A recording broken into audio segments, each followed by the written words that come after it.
Yo, what's good, guys? We are back at it again with another MLB The Show tier list for you guys. And today I'm going to be covering all the cards that came out in the 412 drop. This includes Team Affinity, it includes the BR refresh, it includes the ranked refresh. And those cards will kind of be weighted against each other and how viable they are in the meta. I know there's been some confusion in the past when I've done Team Affinity tier list. People are like, how's this card B tier? He's relatively good. It's more so compared against the rest of the drop, right? How good are they relative to other cards? And that's kind of how this one's going to go. It's, how many of these cards are usable on most people's teams. I'll do positional tier lists in the future that will kind of weight them against other players at their position. But mostly here, they're just weighted as to if they're worth your time, if there's somebody you should be thinking about going and getting, stuff like that. So without further ado, let's hop right into it. The first one's Kirk. On his own, not really the best player in the world, has a small strike zone, which a lot of people do find to be a plus, but you add him on the Nolan team, which is not weighted, it's not counted for here. I think he's fine, he's not bad. I don't think he doesn't traditionally have a bad swing, it's just not that great. You can see we got a lot of cards to get through. Alex Smith, not a bad card, not a great card. You can see he's just very average across the board, does a lot of stuff well, nothing extremely well. So good enough power, good enough contact, going to struggle lefty-lefty for sure, but great clutch. Not bad fielding, but he's also not super fast. So he does a lot of stuff well, and he will probably play well for you as long as you never make it past Hall of Fame. I would not touch this card on Legend, and I would be, hesitant to use him on Hall of Fame with the amount of dominant lefties. So I think that knocks him down for me, because you do have to start considering Hall of Fame, right? We're a month in, a little over a month into the game. Most people have kind of settled into their rank. Obviously, we just got the ranked refresh, but most people have found the rank that they're going to play at for most of the year. So if you are a Hall of Fame player, I'd probably steer clear of Gordon. You can make him work for sure, but probably steer clear. Lighter, a lot of people are going to say, how's this card S tier? You don't know Lighter then. If you don't think this card is S tier, then you don't know Lighter. The control, his walks through 9 is the fakest stat in the world. He dots your life away every year. He's a weird pitcher. There's not many pitchers that are in his archetype. He's always very good, and he just kind of adds on to the dominant lefties that we already have in the game. Very difficult to have at this point of the game, but he will, become more available in the future. Painter looks fine. We're going to see a lot of the new pitchers kind of just get thrown into the A tier, where if you want to use them, you can use them, right? If you're a Phillies fan, this guy looks decent. That's really good pitching clutch. But the hits are, bang on average. The K's bang on average. Control's a little bit low. The velo's good, but no outlier. Doesn't have a cutter like his real 99 does. So he's fine. He's pretty tall, so I can throw some people off. He's fine. He's fine. He's inoffensive. If you want to use him, he's not a bad option. This Drury card you get from BR if you're balling on a budget, and you can barely afford BR entry after BR entry. This is not a bad card. You can win ranked games with this card. He has a lot of good positional versatility. He usually has a good swing as well. So not a bad card, but, not a card that I can comfortably say makes a lot of people's team. This Harper sucks. If you want to use him, cool, use him because he has Harper swing. I don't know if he has the old Harper swing, but for this to be a 2015 Harper card is crazy to me. If I'm not mistaken, this was like his 10, 11, 12 WAR year where he went crazy, won MVP, one of the most impressive seasons I've ever seen from a ball player, and that was pre kind of Juice Balls era. So, crazy that that's supposed to be his 2015 card. I guess they'll give him an MVP card when they really want to juice him, but this card ain't it. The swing is great. If you wanted to use Harper, you should have used him while he's supercharged, because that card ain't it. This card sucks. He sucks. Relative to the rest of the cards in this drop, this card sucks. I do not care how good his swing is. He is a defensive, somewhat fast center fielder. There are a lot of center fielders that do that in this drop, and he is not one of the top options for one. Dollander, he's not quite to like Painter's level and a lot of the other pitchers in this drop. He's fine. He throws hard, but no outlier. His pitch mix is very mid. He's fine. He's fine, but not as fine as some of the other ones. Chili Dog, this is one of the more disappointing cards in this drop. He's like a platoon DH. If you want to use him against righties, that's great. He's a top end DH option. But if you want to use him against lefties, he's very lackluster, which sucks because he's a switch hitter, right? So you should be able to put him in there and just leave him in there, and you can't do it with this card.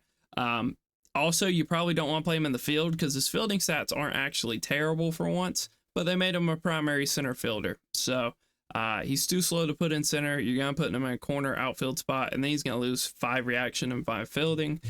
So, yeah, it's a mixed bag with him. It's not great.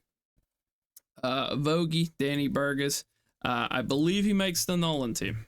I believe he does. So you can see the contact left already sucks. And that does not get better with the Nolan team. So that's tough. He will be a righty masher, though. You're seeing he's going to be, 102 at 116. But the clutch sucks. So really not a great card. If you want to use Danny Burgess, then, that's not a bad one. It's not bad Vogelback card to use, but overall it's not really a card you should be looking at. Danny Jensen, similar to this Brandon Drury, if you're just starting the game, he is an awesome free catcher. The stats aren't insane, but his swing is money. He has a good hitting quirk. I think he either has breaking ball or dead red, which is really the only two you really have to worry about. He's nasty. I use his golden BR. He has a top end swing, and it's hard to find that in a catcher at this point of the year. Drew Jones, this is kind of what I was hinting at earlier, where, Rafaela does some cool stuff with defense, but Drew Jones does that and he hits better. This is probably the best defensive center fielder in the game right now until like Willie Mays comes out, and even then he might have that over Willie Mays. Really, the swing is kind of mid with him. It's a very mediocre swing. It's nothing to write home about. And I don't think he makes the Buxton team. If he does, then that's crazy. You can see Vision 48. So he does make Buxton. So yeah, you put this card on the Buxton team. He is the definition of an all-star demon. He is all you could hope for. You can make him work on Hall of Fame, but the downside of that is you would have to bat him and Buxton back to back.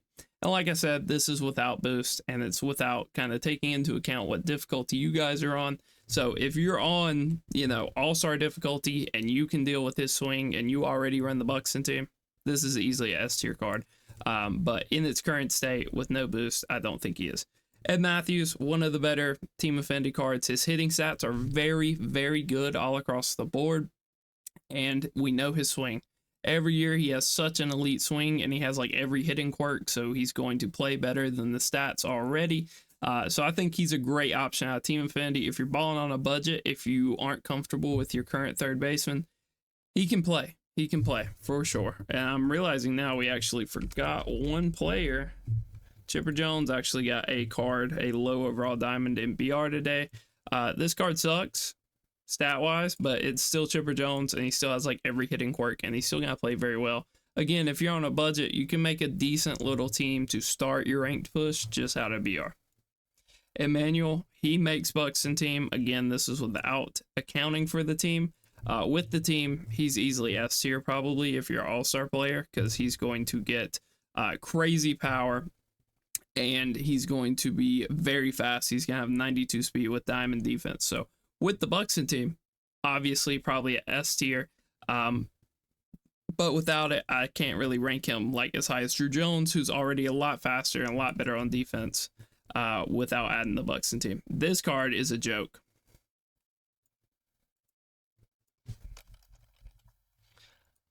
I cannot believe how terrible this card is. And there's going to be people that defend him. Like, I love Valenzuela every year.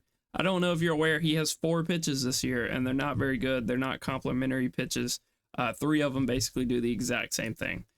This card's terrible. This might be the worst BR reward I've ever seen. That card is hilarious. It's laughable, and it's not very good. Greg Vaughn, another very good card. I'll have to kind of get a slight refresher on his stats. So, about average contact for what you want right now, above average power for what you want right now, good clutch.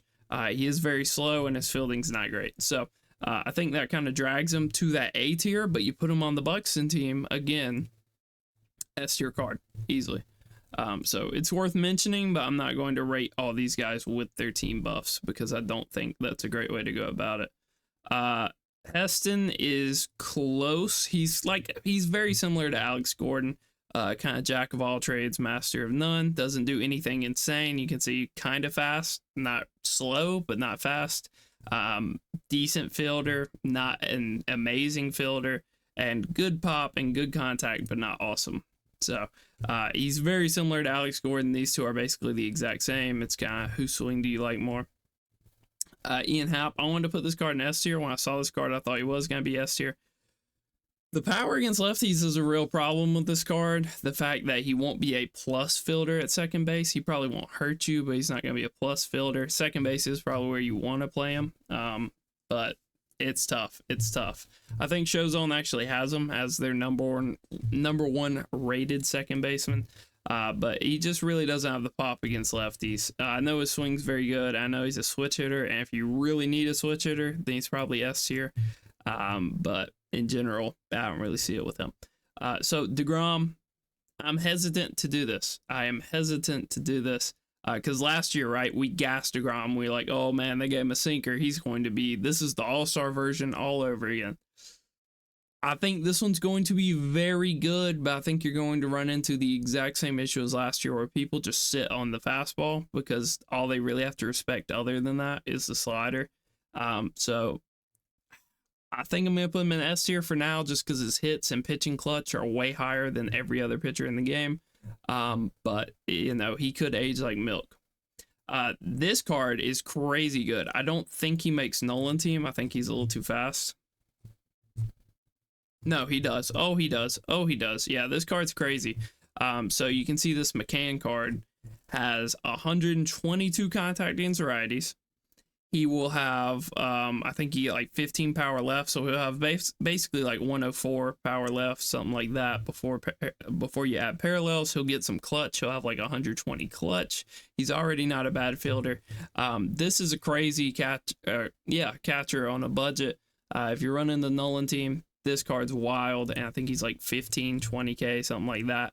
So this is a very good card, even without the team boost. Without the team boost, I'm comfortable putting him low A, high B. With the team boost, he's S tier. He's up there with like Mitch Garver and stuff. So he's a very good catcher.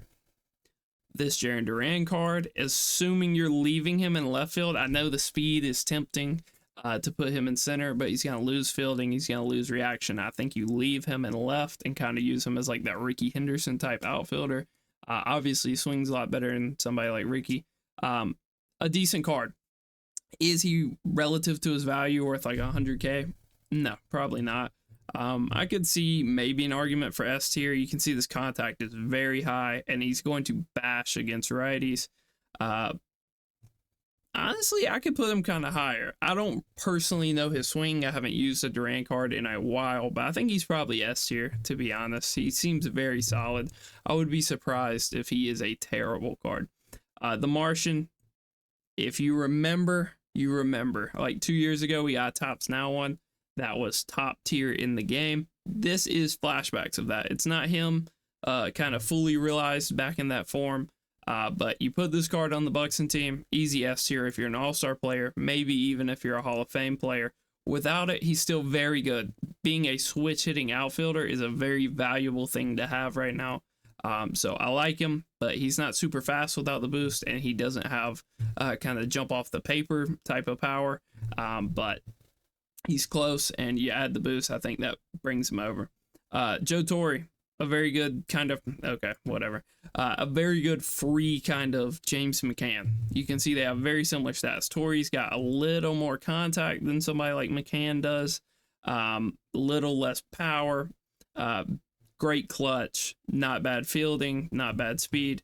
But you put him on the Nolan team. This card's crazy, honestly. I was memeing about Joe Torre. They did him right because he also has like almost every hitting quirk in the game. He's going to be max contact right. He's already max contact left. He's going to have decent enough power right. Like 81's right about where you want power wise. That means if you hit a perfect more times than not, it'll be a home run. And then he's going to get like 20 or whatever the number is with the Nolan team here. So he's going to have, 88, close to 90 power here. So that's crazy. He's already got max out clutch. He'll get a little bit of fielding. Obviously, you're probably going to play him in his secondary of catcher. This card's super slept on. This is a nasty card, honestly. This might be the best Joe Torre we've had in a while. Usually his swing isn't great, but it isn't bad either. So you can definitely use this card, and I think he's very good, very slept on, kind of an under the radar pick. Joey Meneses, this card's very good. I personally never like his swing. I always hate Meneses' swing in game. A lot of people always like it. And if you need a lefty killer and if you're balling on a budget, this is a great guy. He can hit righties too. It's not like he's just a lefty killer, but it's not a easy thing to find in the game right now. And everybody's pitching John and Randy every game. You're going to start seeing Leiter. You're going to start seeing the White Sox pitcher on this list that I haven't brought out yet. So you need to be able to hit lefties. You need some hitters that can do that. Meneses can do that. Not a bad option. JB Easy. This card's extremely good. I think I'm going to put him S tier just because you can use this card on All-Star. You can use this card on Hall of Fame. And if you really like him, you can use him on Legend. I think his hitting stats are a little lackluster to be on Legend. If they would have put him on the Nolan team, we would have had one of the best cards in the game right here. You can see 87 contact left, a little lower than you want. 93 contact right, right about where you want. It's probably still a little low, but the power left's great. The power right is amazing. The clutch is pretty decent. It's higher than basically both of his contacts. And then fielding and speed, you're not really worried about. But the important thing is he's a switch hitting first baseman. That is a hard thing to find. Tony Clark has been like traditionally one of the only ones over the last year. He is a super good card, and he's going to play for everybody. He is going to be insane for everybody. I did not look at his quirks, but it doesn't really matter. He has such a good swing every single year that I think it doesn't really matter. This is probably the best card you can pick out Team Affinity. People will have personal preference and kind of, bounce around between some of these other ones. But for me, I think this is probably the one Team Affinity card that makes almost everybody's team. Obviously, if you have Babe, if you have some of the other amazing first baseman, maybe he doesn't make it, but everybody needs a switch hitter right now. It's hard to have good switch hitters. There's not a lot of them, so he's very good here. J.R. Richard, this is a pub stomping card. If you're on All-Star and you're playing people that cannot catch up to a fastball, this card's going to be a god. If you are on higher difficulties playing against competent players, he's going to get mashed. I should say with an asterisk, because if you end up on a bad server, good luck catching up to it. Verlander, this card stinks. This hurts my soul. This is probably my favorite player of all time. And this card is not like that. You can see his hits are probably a little lower than you want when you compare him with a lot of the other Team Affinity pitchers. A lot of them have higher hits. It's not by a ton, but a lot of them have higher hits. His clutch isn't great, and his four seam is not really topping out. He's throwing at like 97, 98. He's not really throwing 101, 102. This card does not have outlier. The slider is fast, but it's not very fast. The 12-6 is BP. I am very happy about the changeup. The fact he has a default changeup saves him, because the default changeup, you can tunnel that with the four seam, and the cutter's not bad. So this card's usable. Maybe I was a little harsh, but really, I saw Verlander. I got very excited as a Tigers fan, as him being one of my favorite players ever. It really sucks that he's just kind of mid. He's all right. This Jansen card's a joke. This is basically Emmanuel Clase if he had slightly better through nines and did not have outlier. So this is not the Kinley that we're used to having. He sucks. He's not that guy. Kyle Harrison. This card's going in joke tier with Fernando. Can't believe they thought that was a solid card to come out with. So I also have this Kyle Seager card because I think people are going to start to kind of get close to the XP of having this card. So I figured now's a great time to rank him. You can see contact left, a little lower than you want. Contact right, right about where you want. Powers are a little bit low. The vision, if you care, is awfully high. Fielding's great, and he doesn't make really any teams. So honestly, I don't love this card, but when you compare him to the other third base options we have right now, there's not a ton. I probably would take his brother over him at third base. And I'd probably, him versus Nolan on the full Nolan team is like neck and neck. So I'll probably put him S tier. He traditionally has a very good swing. But expect him similar to DeGrom to kind of age like milk. I don't know how great he's going to be. Luis Angel Acuna. This card's very good. He basically has his brother swing. They are very, very similar. I think his upper is basically copy and paste, but I think his leg kick's a little bit different. And really, it's the power with him. The power is just not very good. You can see 72 to 67, definitely lower than you want. Doesn't really make any theme teams. But the fielding's great and the speed's great. The ceiling's great. So if you are I don't know. He's not the greatest card in the world. If you really want to use him, you can use him. But not the greatest card in the world. Michael Bush, I believe I had a problem with this card. I think he can't touch lefties. Yeah, so lower than you want against lefties and lower power than you want against lefties. So they honestly gave him the Ian Happ treatment. Even though he's supposed to be kind of a power hitting first baseman. So don't really love that. I think there's better options. I believe Ed Matthews, can he play first or is it just left field? Just left field. So maybe we'll adjust him, but I'd rather have Meneses. I'd rather have Joe Torre. So I don't really think that's something to really be thinking about. Mick Abel, however you say it. This is kind of what I was hinting at, where we're starting to see those pitchers that are just very similar. They're all extremely similar. They have extremely similar pitch mixes. They're all going to be fine. They all have good through nines, more or less. So, not the worst. Mike Cameron, up there for the best center fielder in the game, has a lot of good hitting quirks, has a lot of good stats. He's very good on defense. Basically, what you expect from a ranked reward that most people aren't expected to get for another probably 2 weeks, 2.5 weeks. So you understand why he's as good as he is at the moment. Who knows if he will be that good in 2 weeks when he's widely available. Mitch Garver. Ooh, I gotta see with that because I know what he looks like with the Nolan team. I don't know what he looks like without the Nolan team. So yeah. Clutch is a little bit low. I think he's probably still S tier relative to the rest of this drop. I think he's still S tier. I don't personally love his swing, but a lot of people always do. So I will take into account kind of the general experience with him instead of my own, because a lot of people always really like his swing. He is already an extremely good option at catcher. If for some reason you didn't get along well with Gary or Piazza or Mauer or any of these other catchers, or you don't like Torrey, or you're not running the Nolan team, he's great.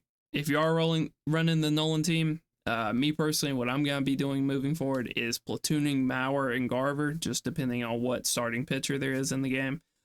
So I think he's S tier for sure. If you want full-time Mitch Garver, he's capable of that, but just be aware, he will probably get gassed up by outlier fastballs from same-handed pitchers. Noah Schultz, this card's super good. This is the White Sox lefty I was talking about. So you can see he has very high hits at the moment, decent enough control, decent enough clutch. He's throwing somewhat hard, but he has a funky pitch mix that's hard to hit for same-handed hitters. So he's going to silence a lot of lefties in your opponent's lineups. He's going to be a very good weapon to have against Jordan and Seager and cards like that. And a world exists where somebody's starting rotation now is John, it's Randy, it's Noah Schultz, it's Al Leiter, and then take your pick of any other lefty. Cliff Lee. I think there is a couple other decent lefties. I don't think they have Vita Blue anymore, but there'll be other lefties. So a world exists where somebody has a starting rotation of 5 lefties now. So you got to start thinking about that and being careful about how many lefties you slot into your starting lineup. Noble Meyer, very similar to these guys. His hits are a little bit low, I will say that. So he has 88 hits, and his clutch isn't much better, but he probably has the best pitch mix out of these guys. You can see he is topping out on velo. He's throwing very hard all the time. All his pitches have a lot of good movement. I'm not so sure about arm slots because I haven't seen all these guys pitch yet, but he looks like he'll be fine. Mainly, especially if you're on All-Star, maybe if you're on Hall of Fame, those hits are a little bit too low for you right now, but if you're on All-Star, he'll be fine. He's very similar to the rest of these starters. A lot of them are very similar. Or Elvis, I do need to double check how good he is against righties. So I know against lefties, he absolutely rakes. So you can see contact right, not really where you want to be. Power right, decent enough. Clutch, decent enough. So really, if you want to like platoon him, he's platoonable. If you want to if you want to full time him, or if you're just on All-Star, then he's more than good for that also. So one of the better options, you can see the AL East is kind of going stupid here. We have Orelvis, we have Jason Dominguez, we have, I think there's one other kind of high, Heston, and I think there's one other, maybe we haven't got to him yet. Rob Dibble. This card's horrendous. If you really like Class A, you're gonna like this Dibble. Really, all he has going for him is I think he has like maxed out pitching clutch. Yeah, so he has maxed out pitching clutch and he has high hits. But this guy's always a BP pitcher, right? He basically throws 2 pitches. He throws an outlier cutter and a 4-seam, or is it a cutter and an outlier 4-seam? I always forget. But basically, those pitches look the exact same to most players. You know, on Legend, you can kind of make the argument for him because, you know, a very good player might read cutter when it is the 4-seam, and that might cause a pop-up or something like that. But really, he's an all-star demon for people that can't hit outlier, and he's good on Legend. If you're on Hall of Fame, probably stay away from him. Probably not really the guy for you. Raleigh Fingers, I personally just got this card. I think a lot of people are going to start getting him very soon. He's fine. He's fine. He'll probably go in my rotation at the moment. Raleigh in the game, he's never like a dominant reliever. He's a control freak reliever that you kind of bring in to stop bleeding, to stop some damage, kind of just slow your opponent down. He's a good change of pace reliever because he's not throwing 100. He's throwing like 92 with a forkball that's topping out like 78, 82, somewhere in that range. So he's a good change of pace guy, but nothing to write home about. He's fine. He's always very solid. I think that's why they have no problem just kind of giving him away in programs every year, because he's not super dominant, but he's fine. Ronald Blanco, great story from this guy if you don't know about him, but in game, not so great. His hits are crazy, right? It's a no-hitter card, so his hits are going to be crazy, but he has one of the most BP pitch mixes I've ever seen. You can see a slurve and a slider, basically the exact same pitch, especially on lower difficulties when your opponents have very big PCIs. If they swing for one, they're going to hit the other. It's not going to matter what you're throwing. And then after that, you're pretty much just left with a circle change and a 4-seam. And he's not really throwing that hard. I don't think his motion's too funky. You know, we saw him get supercharged for the no-hitter, and nobody used him. So I think that says a lot about this card. Not really that great. Ryan Braun, I want to put him S tier. I really do. So I think the happy medium we're going to find is that we can agree that his stats are S tier. His stats are up there with like Castellanos for being one of the best lefty mashers in the game right now. But his swing, I will say I used him in custom practice. I think it's a little bit better than last year. It is still, there's something off about it. Something is not right about his swing. If you can make it work, he's easily S tier. Easily S tier. I don't think he has like third base secondary like he has in the past. But he's not bad in a corner and he's not bad as a DH. So if you can make him work, he's probably S tier for you. But I feel like for a lot of people, he's going to be very good, not great. Ryan McMahon, if you're on a budget, this card's great. I think his contacts are just really low, if I'm remembering. Yeah, so fairly low contacts, fairly good power. Not great clutch, decent fielding, honestly kind of low for a McMahon. Like we saw the supercharged one have diamond defense. This one's nowhere close to there. But obviously his swing's really good and his power is going to play. If you're on All-Star, if you're on a budget, similar to a guy like Drury and Danny Jansen, if you're just starting the game, you can run some BR, get some very usable cards that can carry you through early ranked, but not really anything past that. Bieber, this card's trash. I say that you can probably make him work on Hall of Fame and Legend, but on All-Star, I saw this card one time in the events. I sprinted to get Painter, and I saw this card one time in events and put up like 6 in 1 inning on him. He is absolutely terrible. The slider's just too slow. It just floats. It's like an 84-mile-an-hour slider. It's just asking to get absolutely demolished. And his cutter's not that great. His other pitches aren't that great. He's just not really that great. Keeping it Indians slash Guardians related, Stephen Kwan. This card's a joke. There will be some Stephen Kwan defender in the comments, I am sure. 57 power, 61 power, not gonna get it done. I really don't care what these numbers look like. Unless you're on legend, and even then, like, this card's just not that good. You're gonna hit a lot of perfect outs with him, a lot of perfect 96-mile-an-hour flyouts. That is what this card has written all over it. Do not run that Stephen Kwan. You are just going to hurt yourself. Thario Estrada, or Tyro, I forget how you say it. So he's fine. He plays a lot of positions. I wanted to put him in here as a little budget option. He's not even really that, because he comes out of those breakout packs or whatever they're called, the 30k kind of tops now packs. So he's not even really a budget option, but he has a lot of positional versatility. So if you're running like a Giants team or something, you can definitely fit him in. And if you do pull that pack for some reason and you get unlucky, then he's usable, but not somebody I would write home about. Tim Salmon, don't like his swing as much as last year. Basically, this card's a DH. He is incredibly slow, 56 speed with a really bad reaction. You might as well just play Jordan out there at that point. Contact left is abysmal. He has inverse splits where he has more power against one side but more contact against the other. Don't really think that's helping his case here. And his clutch is fine, but it's lower than the contact right, and it's not too much higher than the contact left. Really, I don't see any reason to use this card. I don't see him being used basically at all. The only time he got used last year really was when he was that collection reward for the Angels early on. So WM9 here, so not a bad card. Has insane positional versatility, can fit in basically anywhere in your lineup. You can see plays every position other than like shortstop, third base, and catcher. So has a lot of versatility. You can work him in. A lot of people honestly every year like his swing, but he always is kind of relegated to these very budget bare bones cards that don't do a lot well. You can see the power's good, the contact not so much, the clutch not so much, the fielding definitely not, and he's not really that fast either. So a very good all-around card, but that's not really going to take you too far in Diamond Dynasty. And then X-Man, kind of poor man's David Ortiz. You can see the contact left is really bad. Like on All-Star, easily make it work, right? Contact almost doesn't even matter on All-Star.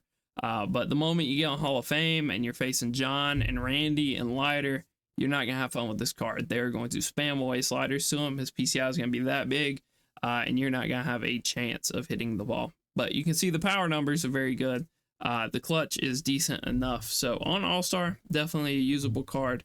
Not sure what his swing looks like, and, cool player to have in the game, but just not really, one of my top-end picks. So I think I am fairly comfortable with that being kind of the tier list for this drop. You can see we had 1, 2, 3, 4, 5, 6, 7 S tier cards. So I'm not mad about that.